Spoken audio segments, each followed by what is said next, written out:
Unlock the power of your mind. This is Provocative Enlightenment with Eldon Taylor. Welcome to another hour dedicated to exploring exactly what enlightenment means and what it might be to be enlightened. An hour designed to help us integrate all of our knowledge and perhaps even challenge some of our ideas about the world we live in and the people we have become. This is an hour for the open-minded, willing to risk their foregone conclusions and perhaps discover an entirely new dimension in their thoughts and being. I'm Eldon Taylor, and this is Provocative Enlightenment. All right. Now, every week I read some of your letters as our way of respecting the very important role you have in helping us to make this show successful. Last week, our guest was James Van Praagh, and our discussion was all about children and his book, Growing Up in Heaven. Michelle wrote, "Wonderful show. So help we can get James back for another one." Well, stay tuned, Michelle, for we're going to be doing just exactly that. Elaine wrote, "For me, this show came at just the right time. Thank you very much. James was so full of caring kindness, it came through the radio." Judy wrote, "Great show. Thanks, everyone. Being in the chat room is great, too." They do like your chat room, Rav. We have a cool chat room. What can I say? House Cat from our chat room added, "Wow, this show is hot. Wish it were a 3-hour show." You know, we've often talked about making a 2-hour show. We should pursue that, you know. Jenny wrote, love your work. Supporting your company is money well spent. Thank you." Well, I really appreciate your comment and sentiment, Jenny. Thank you. James wrote, "Just finished reading Mind Programming, from persuasion and brainwashing to self-help and practical metaphysics."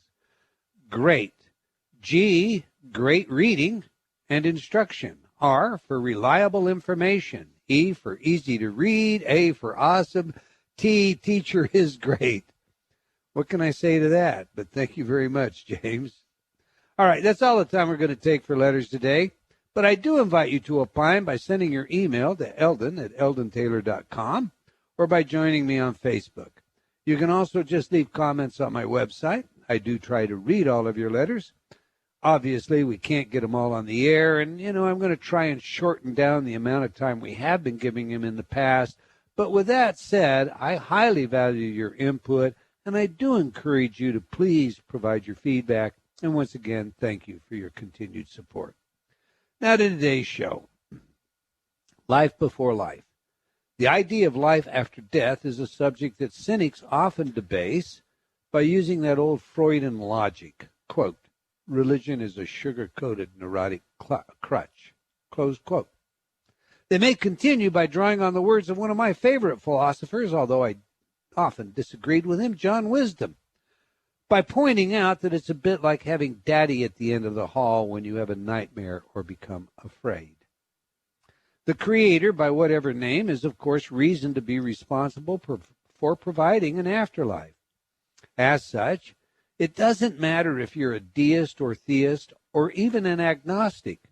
Proof of the afterlife does not necessarily imply the living existence of a creator, at least according to that logic. After all, as some have insisted, God may have created everything, but then he must have died or there would be no problem of evil in the world, and so forth. I have often used my radio show to investigate this matter and see just what evidence I could find. I am aware of the many stories regarding reincarnation, but as a skeptic by nature, I am also aware of the frauds. The famous case of Bridey Murphy, by way of example, is a story that grabbed the imagination of the world, but turned out to be easily dismissed as false or fabricated. We have spoken with mediums and researched the history of their dialogues, seances, and whatnot, all calling upon the deceased to share information about the other side. We have also discussed the skeptic's opinions on matters of this nature, and we know that Professor Ray Hyman has duped many an audience into believing he was psychic when in fact he employed only the skills and tools of a good psychologist. We have also discussed the papers of famous debunkers like Michael Shermer, and as a result we know all about cold readings, warm readings, and the like. Indeed, as a former criminalist myself, one who specialized in lie detection and interrogation, I know all about the information our faces and body can reveal without one ever speaking a word. So who or what can we trust? Well, our guest today brings us a new perspective, that of children's memories of previous lives. For the past 40 years, doctors at the University of Virginia Medical Center have tried to answer that question. Researchers have investigated more than 2,500 cases of young children reporting memories of previous lives. The founder of this work, Ian Stevenson, MD, always wrote for scientific audiences. Now Jim Tucker, Dr. Jim Tucker, MD, a child psychiatrist who currently directs the research, has written a book for the general public entitled Life Before Life, a scientific investigation of children's memories of previous lives. This is a great book. It's not just bringing science to all of us, but it'll give you goosebumps reading this book. In many cases, the children's statements have been verified to match the life of one particular deceased individual. The children usually begin making such statements at the age of 2 or 3. They may talk about a previous family, things they did when they were an adult, or the way they died in their previous life, at times showing great emotion as they do. Many children have birthmarks or defects that have been documented to match wounds on the body of the deceased individual. Some have also recognized family members or friends of that person. A particular note where our skeptics and cynics are concerned is this one. One of Dr. Stevenson's books led the Journal of American Medical Association to state that, quote, in regard to reincarnation, he has painstakingly and unemotionally collected a detailed series of cases in which the evidence is difficult to explain on any other grounds. All right, our guest today, none other than Dr. Jim Tucker, and he is a medical director of the Child and Family Psychiatry Clinic and associate professor of psychiatry and neurobehavioral sciences at the University of Virginia. His main research interests are children who seem to remember previous lives and prenatal and birth memories. He is a board-certified child psychiatrist who worked for several years with Ian Stevenson before taking over Stevenson's work upon his retirement in 2002. Dr. Tucker attended the University of North Carolina at Chapel Hill, where he graduated Phi Beta Kappa with a degree in psychology and then later a medical degree. He then completed a residency in general psychiatry and a fellowship in child psychiatry at the University of Virginia. After 9 years in private practice, he returned to the university and since then has published numerous articles in scientific journals. He lives in Charlottesville, Virginia, with his wife, Christine McDowell Tucker, a clinical psychologist. So let's get him in here. Welcome to Provocative Enlightenment, Dr. Jim Tucker. Thanks very much for having me. That's indeed our pleasure, sir. Let's begin, if we can, by having you tell our audience a little about yourself and how and when you first became interested in, and I don't think you even used the word reincarnation, but past life memories. Well, it's certainly not something that I grew up believing in. I actually grew up Southern Baptist in North Carolina and had a very sort of mainstream view of things, but always an interest in the big questions as far as life after death and spirituality and that sort of thing. But after I trained here at UVA, as you mentioned in the introduction, I was just in private practice having sort of a normal career. When I learned about the work that Ian Stevenson had done, I was reading about it when I read in the local newspaper that his research division had gotten a grant to study the effects that near-death experiences have on the lives of people who have them. So feeling somewhat unfulfilled in my private practice, I just gave them a call to see if they needed help interviewing patients for the study and started coming to the division just an hour a week just as a hobby, basically. But became more and more intrigued by the work, and eventually, after a couple of years, Ian asked me if I wanted to study some cases of children talking about past lives, which I was very excited to do. Took a trip to Asia, and then soon thereafter came here half-time, and then a year later came on full-time. and that's now been 11 years ago, so it looks like it took. Wow. So, but you were raised Southern Baptist. I mean, correct me if I'm wrong. The idea of reincarnation, the idea of, I mean, that's pretty foreign to a Southern Baptist background, isn't it? Well, indeed it is, although it's interesting. I mean, it's certainly foreign to me, but it is interesting that about 20% of American Christians, based on polling, actually believe in reincarnation, Right. which is way more than you would expect. I mean, it's a minority, of course, but it's way more than you would expect it to be. And there are people who seem to just hold it as a private belief, or at least are open to the possibility of past lives, even though they're certainly not hearing about them in church.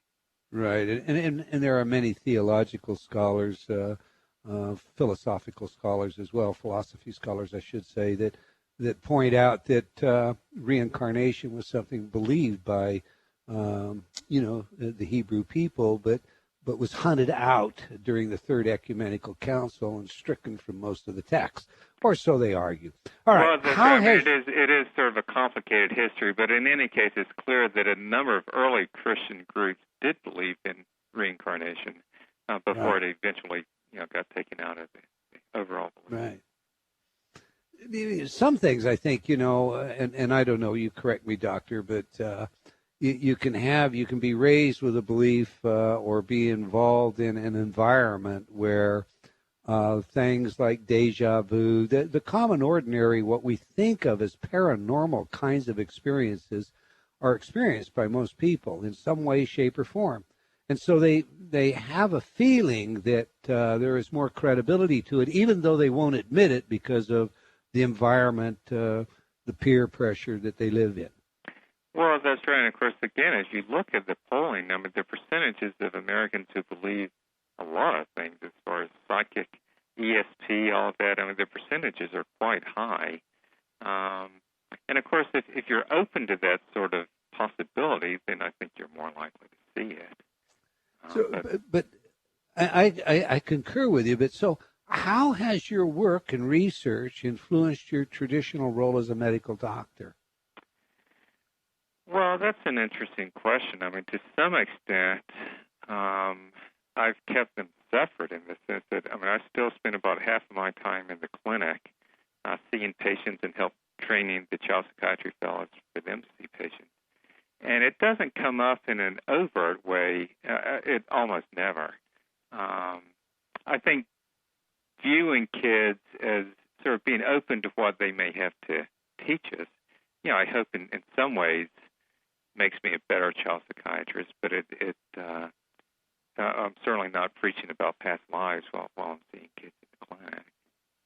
I would think, however, the attention that your book would give you and of the awareness people have might even actually attract some parents and some children to you. Is that true or false?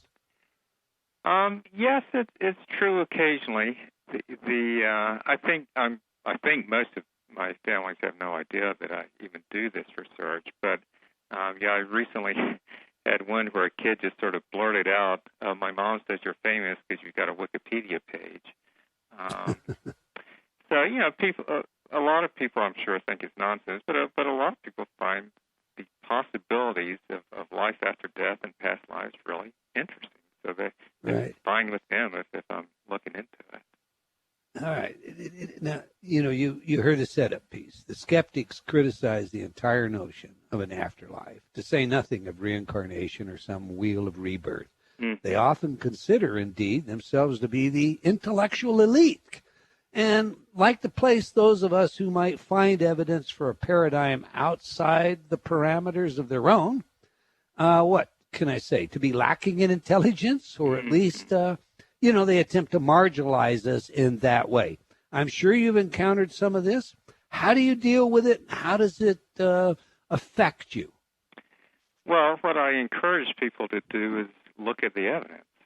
I mean, it's fine to say that religion is just sort of wishful thinking, but the fact that we might wish it doesn't make it true or not true. The question is, what does the evidence say? And I think people who are bound to sort of the 19th century paradigm of materialism are not being open to what certainly this work and work like it has to say, but also really, I mean, with 20th century physics and quantum physics, which none of us completely understand, but it's clear that even the physical world is much more complicated than we have any idea just in our everyday lives, and that the effect that observation and consciousness have on the physical world is noteworthy. And to me, it suggests that we need to at least consider the possibility that consciousness is an entity that may be able to be separate from the physical world, therefore meaning that life can continue after the brain and the body die. Okay, let's do this. Can you, briefly summarize what your research is? Well, what it has involved for now, actually 50 years, is exploring cases of young children from various parts of the world who report memories of previous lives. And these are not kids who have undergone hypnosis or anything like that, but just at a very early age spontaneously start talking about the past life. They are not talking about being famous people like kings or queens or anything like that, but just describing very ordinary lives and normally very recent lives. The average interval between the death of the previous person and the birth of the child is actually only 15 months. So we're talking about very recent lives. Some of them talk about being a deceased family member, so deceased grandparent or something. But others will describe being strangers in other locations. And if they give enough details like the name of the location, then people have often gone there and discovered that someone has lived and died whose life matches the details that the child gave. And that requires an explanation. Sometimes when the kids have been taken to those places, they have appeared to recognize people or places. And these are cases that we have investigated as carefully as we can to determine exactly what has happened.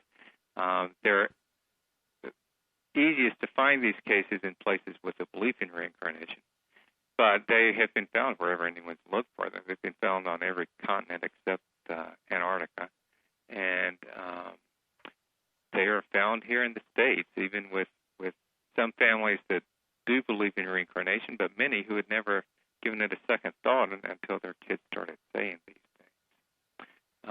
I think, I'm sorry, go ahead, Doctor. No, go ahead. I think one of the best things, one of the things that I enjoyed most about your book that I'd like to get said is that when you read it, you are really reading just case studies. You're not reading opinion. You're reading, X followed by Y, followed by A, followed by the way you have gone about this, it really does become evidentiary, like a number of different witnesses, as opposed to some form of, argument that's pedantic in its nature that is attempting to sell me a belief. Well, that's incredibly right. well. Go ahead. Well, thank you. That's certainly what we're attempting to do. We're not really trying to convince anyone of anything. We're trying to present the evidence and then let people make up their own minds. And my book, to some extent, is sort of the greatest hits collection of the strongest cases that we've collected over these last 50 years. And then people can think about it what they may. And when you say that, you can read one case, and in that case, perhaps you have a child that remembers where a playground is, or where a church is hidden behind a building, or they, But when you read that case, you can look at it and say, well, perhaps that's, coincidence, or that's strange, that's anomalous. But when you read one after another, there comes a point where the preponderance of evidence it's almost like a baseball bat hitting you on the head, suggesting there is a whole lot more going on here than some idea of coincidence. Well, I agree with you, and I think, as I actually say in the book at the end, I think if you look at the strongest cases as a group, then the best explanation is that there are these instances where memories and emotions and sometimes even physical traumas seem to have carried on after the person died and then be reborn, as it were, into another life. It's also very interesting to me and compelling to me that none of this is suggested. You mentioned when you opened that none of your interviews were done under hypnosis. And so much of the work in this area where theories of reincarnation or past lives are concerned are done with hypnosis. And, you know, as a former forensic hypnosis expert, I know so well how easy it is to just suggest an idea that, you know, is then taken aboard. And whether, I mean, we have everything from false memory syndrome to, you know, stories like the Bridey Murphy where, you know, she is just literally suggested into recalling information that then becomes confabulated into a storyline. So the kind of evidence, in my view, that you're presenting where these children are just coming in and they're just spontaneously saying these things, they're not being led, et cetera, is much more valuable, I believe, than the information we get out of hypnosis. Do you share that view? Well, I do share that opinion. I mean, I think, well, there may be some individual hypnosis cases that are interesting. As you know, the hypnosis, the tool itself is so unreliable, meaning it's very inconsistent. I mean, in criminal cases, you can get witnesses, you know, recalling license plate numbers, but then you get a lot of where the mind just goes into blanks. And or they'll lie, and there are very effective liars under that's hypnosis. True too. But I mean, even if the hypnotist or the hypnosis therapist is trying not to lead the person, just undergoing hypnosis with the idea that you may recall a past life is suggestion enough where it fuels the possibility that people will see images and think they have memories, and then once they're out of it, determining what's a false memory versus a true memory under hypnosis becomes extremely hard to do because people can't really tell the difference. I agree, totally agree. And I think, you know, of course, one of the miasmas of that entire area of work is that all you have to do is have a half a dozen, you know, people that in the same room remember being famous people, and the critics and the cynics are in there right away beating it up, and you know that deters a lot of people from really looking at the evidence, looking at the material like you have. Listen, when we come back from the break, I'm going to ask you about some very specific stories. Ask you to tell us what you have learned very specifically, so that our audience gets the flavor. Let's plan on doing that. But we've got a hard break coming up, Doctor. Okay. So sounds good. You're listening to Provocative Enlightenment. We're talking with Dr. Jim Tucker about his marvelous book. And I use that word. I don't use it lightly. It is a marvelous book. Life Before Life, Children's Memories of Previous Lives. If you're not already in our chat room, now's a great time to join in the conversation. Just go to eldontaylor.com/chat. Stay with us during the break. You won't want to miss what's coming up in the next half. We'll be right back after these words from our friends. Do you feel like you've become lost in a funhouse? Only seeing the reflection of yourself, past, future, and present, but unable to find the real you? I invite you to step through the doorway and onto the path leading to understanding of your mind, your choices, and the influences that surround you.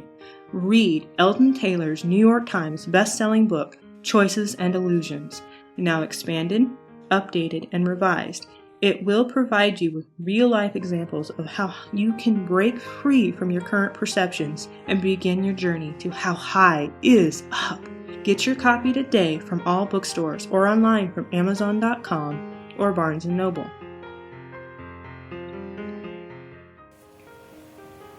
Close your eyes. Imagine your goals and dreams. What's preventing you from accomplishing them? Most often, we are our own worst enemies. I can't. I'm not good enough. It's time to reprogram that inner dialogue. Replace all those negative self-images with, I'm good. I am powerful. I can do anything. Eldon Taylor's Inner Talk patented subliminal technology does just that.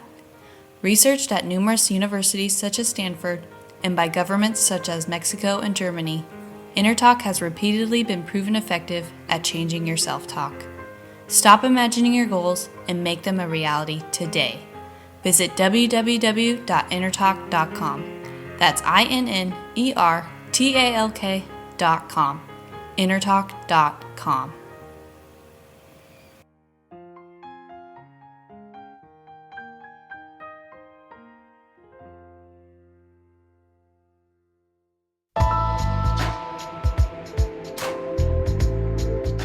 Unlock the power of your mind. This is Provocative Enlightenment with Eldon Taylor. And welcome back. If you just joined us, we're discussing with Dr. Jim Tucker his intriguing book, Life Before Life, Children's Memories of Previous Lives. But before we get back to today's show, I want to invite you to like our Facebook fan page for Provocative Enlightenment Radio. As a fan of the show, you will receive special announcements and incentives from time to time as our way of thanking you for your support. Indeed, we have a special event and special announcement going on right now for all of those that have liked our fan page. And you can learn about it and learn about how you can receive over 100 free gifts, and there's absolutely nothing to buy, but you have to go to the Facebook fan page. So I invite you all, please join us on Facebook. I would also like to invite you to join me on Facebook while you're there, and of course you can follow me on Twitter. If you like our show, do spread the word. We genuinely appreciate your support. Okay, let's get back to the show. Before the break, we were discussing with Dr. Tucker the idea that, in this half we would actually talk about some of the research and some of the stories by way of particulars. So, Dr. Tucker, of all the work that you've done, of all the stories, can you share a couple of your favorites with us? Oh, sure. Let me start with one. This is when Ian Stevenson was my mentor who did this work for decades before I got involved, and he focused mostly on cases in Asia. One was a little girl named Kumkum who was born in India in a village. But when she was 3 years old, she started saying that she had lived in a city called Darbhanga, and a city of a couple 100,000 people. And she didn't just give the city where she said she had lived, but she named the district of the city. This is a city 25 miles away that certainly she had never been to. And her parents didn't know anyone, certainly in the district that she named. But she started talking a lot about having lived there and made dozens of statements, and her aunt wrote down 18 of them before anyone went to look, and they included the district where she said she lived, the name of her son and the fact that he worked with a hammer, the name of her grandson, the town where her father had lived in that life, the fact that he lived near mango orchards, the fact she had a pond at her house, and some very specific details like the fact that she had an iron safe, she had a sword hanging near the cot where she slept, and even that she had a pet snake that she fed milk to. So a lot of statements, and then eventually her father had a friend who had an employee who who was from Darbhanga. He went there and went to the district that she had named and found that, in fact, there was a woman who had lived and died 5 years before Kumkum was born, whose life matched all the statements that the aunt had written down. And they were certainly, that woman's family are complete strangers to Kumkum's family before and really even after the case was solved, because Kumkum's father visited the other family once, but he never allowed her to visit. He apparently wasn't very happy that he was fairly well-to-do. He wasn't very happy that she seemed to be recalling the life of a blacksmith's wife. But there's certainly no reason to think that her family would have put her up to saying these things. Another sort of interesting tidbit is that she claimed that she had been murdered, and the woman who had died before her, there was no official finding that she had been killed, but she had died under very suspicious circumstances during a family fight over money, and Kumkum seemed to even have knowledge of that. So that was one where it's a long distance away, 25 miles away, no context at all, very specific statements, and they all matched for this woman who had Now, I mean, you're a scientist. And, years ago, I can remember reading David Pete and David, I think it was Pete and Bohm, I guess, collaborated on a book called Synchronicity in Science or Serendipity in Science, something of that nature. Forgive me for not knowing the exact title. But I know that you're aware that, somehow, some way, we can have a team of scientists in the Soviet Union in total sequester, a team somewhere in Europe, a team here in the United States. They'll all be working on the same thing. They'll all have the same discovery. They'll all have the same ideas at the same time, not knowing that each other is working on these things. And, Jung kind of thought about or gave us the idea of this collective unconscious and this whole model of how, we may well be tapping into a larger mind of sorts, the collective mind. What is the probability, do you think, Dr. Tucker, that, let's take this particular case that you just shared with us, that indeed that information is being gained some way other than through direct recall as a result of a rebirth? Well, it's a very interesting question that you ask, if I understand it correctly. Basically, is this information sort of that kids have access to paranormally in a way other than reincarnation? Yes. And there are arguments against that, although it's certainly worth considering. But one argument that's certainly very different from how the kids experience this. I mean, I just sort of listed the statements, but there's often a very strong emotional piece to this. They may cry daily for years to be taken to their previous family because they miss them so much. So this is certainly not like, say, an adult psychic who comes up with interesting information about someone as a completely matter-of-fact way. This is not matter-of-fact for these kids. Indeed, when I read your book, the idea of this obviously occurred to me. But I thought, it was easily dismissed when you did discuss the emotional side, the emotional content that these children went through, together with the scarring that often accompanied the story. Share a story that includes that kind of scarring, would you please? Sure. So, these are cases where kids are born with birthmarks or birth defects that match wounds, usually the fatal wound, on the body of the previous person. And when there's a little boy that Ian studied in Thailand, a little boy named Chennai, who, when he was 3 years old, first of all, let me say he was born with 2 birthmarks, which I'll talk about in a minute. But when he was 3 years old, he talked about having been a school teacher and gave his name. He said he was Bua Kai and that he had been shot on the way to school.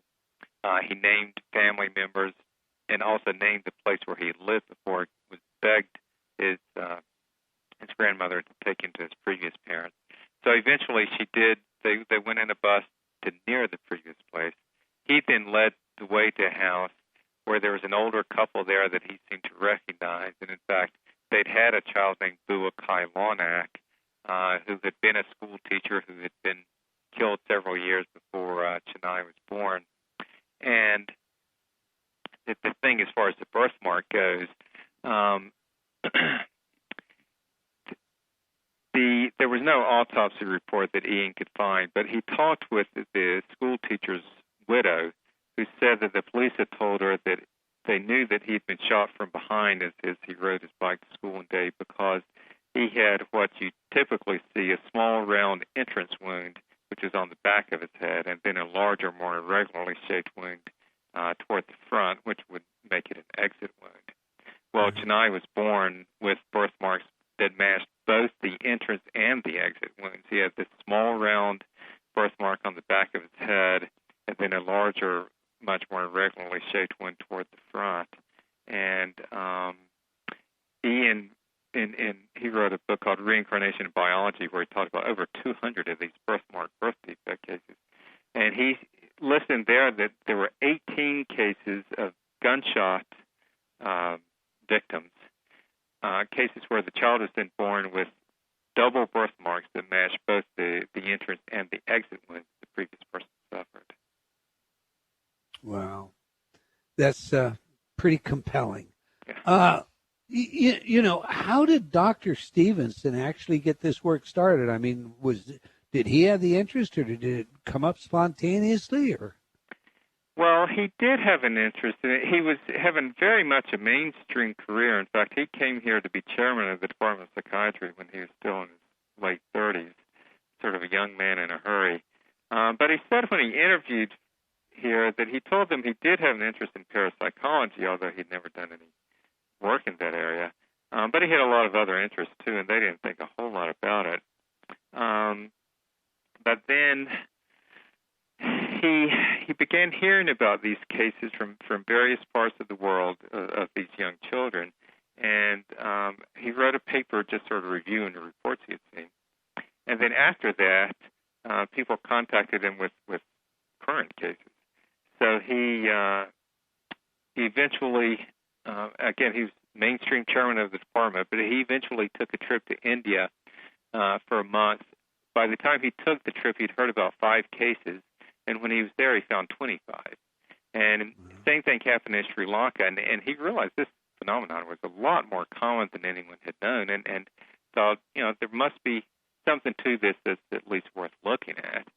So for a number of years, he would do the research while also being chairman of the department, and eventually he was able to get enough funding to set up what's called an endowed chair, where that would pay his salary so that he could step down as chairman and just do this research full time. Okay, now you've taken his position.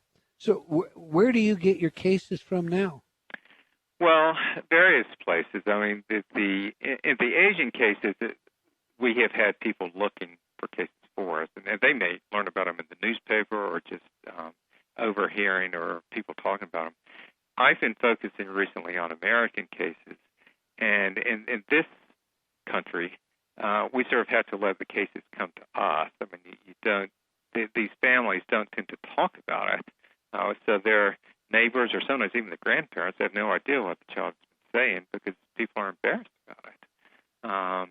But of course, with the miracle of the internet, people find us and they email us, and sometimes they're wanting our help, sometimes they're just reporting the story, and sometimes, I mean, we get a lot of reports, but sometimes they're interesting enough where I'll go meet the family and study the case and see what I can figure out.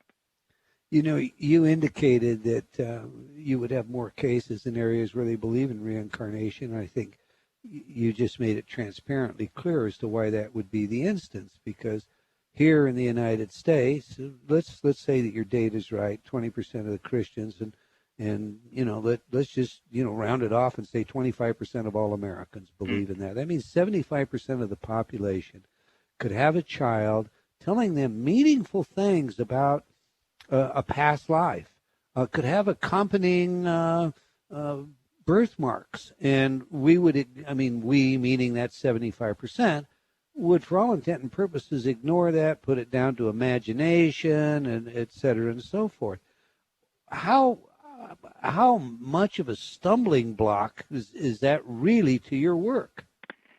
Well, it is in the sense that we don't know how many cases are out there that we don't hear about because the parents don't even recognize. But I will say, I mean, we hear from a lot of parents where they may not have believed in it, but they're at least listening to what their kids are saying. So I remember getting one time, I think from Arkansas, from this conservative Christian mom, who said, "We do not believe in reincarnation at all," in all capital letters. But, you know, her child was saying these things, and she was listening. So I do think in that kind of situation, the kids have to say more to get their parents' attention. You know, a few comments are just going to be, as you say, just dismiss his imagination. But in the really strong cases where the kids are persistent enough, then the parents often do take notice. But that doesn't mean that they want anyone else to know about it. So, again, it's clear that it's harder to find cases in this country than in countries like India or Thailand or wherever. We don't really know if they're more common in those places or not, or just that they're easier to find. Now if I put on my Christopher Hitchens or Michael Shermer or, that ilk hat and ask you, how can there possibly be such a thing as reincarnation when the population just keeps, we hit 7 billion people yesterday. What do the souls divide, or how do you explain that? How do you answer the critic who comes to you with that kind of a comment? Well, a lot of people have wondered about that, whether the population explosion rules out reincarnation, but it turns out it's pretty clear that it doesn't. There's a fellow at Johns Hopkins a few years ago who wrote a paper on this, actually, and had estimated, if you look at the best estimates, and certainly it requires some estimating, but it looks like about 105 billion people have lived here on Earth. And, we've got 7 billion right now, so there are plenty of people who have lived and died before that could continue to sort of recycle. Now, it would mean, of course, that the reincarnation wouldn't necessarily be immediate. There would be some sort of bardo state or whatever where people could be disincarnate, where they wouldn't be on Earth at the minute. But, there's no reason that I know of to think that there couldn't be another place where souls would be. And as the population continues to enlarge, it would mean that the amount of time between lives would have to get smaller. But again, there's no reason to think that it couldn't. So the increase in population certainly does not rule out reincarnation. Right. Mathematically, you would have to assume that there was a limited number of souls. They all incarnated at a given point, and then they begin coming back, as opposed to, as you say, having some bardo, some in-between place where, for all intent and purposes, maybe some souls didn't come in initially at all until the 18th or 19th century. Well, that's right. The question sort of presupposes that you couldn't have new souls coming along, but I don't know that you couldn't. Maybe the new souls get created, and then those continue to reincarnate just like the old ones do. Right. Okay, we don't understand quantum physics. How is it we think we can understand that? I'll take that cue. Are there any typical statements that children make about their previous lives, Dr. Tucker? Well, yes, they tend to focus on the events at the end of the previous life. About 75% of them will talk about the way the previous person died. And they'll also talk about people and events from near the end of the life.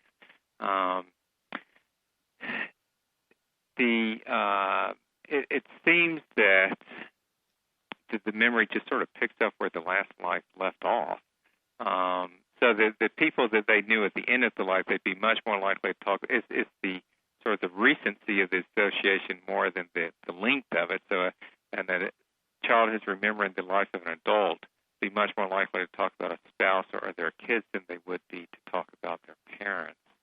Now, there are exceptions to that. And there are exceptions where kids will come up, they're talking about a life of an adult and will mention what school they went to. But, again, it's sort of like our memory in this life. Our minds are mostly focused on present events, but, of course, there are past ones there, too. Do they ever talk about, life between life? What it's like, this whole concept of where we go between lives? Well, they do. Most of them don't say anything about time between lives, but about 20% of them will. And the ones that do, we've looked at this statistically and found that the ones that do talk about events between lives are more likely to remember names and more verified statements from a past life than the kids have done. So it seems like it's worth at least looking at what they have to say. Some talk about staying nearby, and they may talk about events that the previous family went through, like the funeral of the previous person. There's one little girl in Thailand who complained that her ashes were scattered rather than buried the way she had wanted them, and she made a lot of statements. But it turned out that when the previous woman was identified, she had wanted her ashes to be buried under the bow tree of the temple complex where she studied.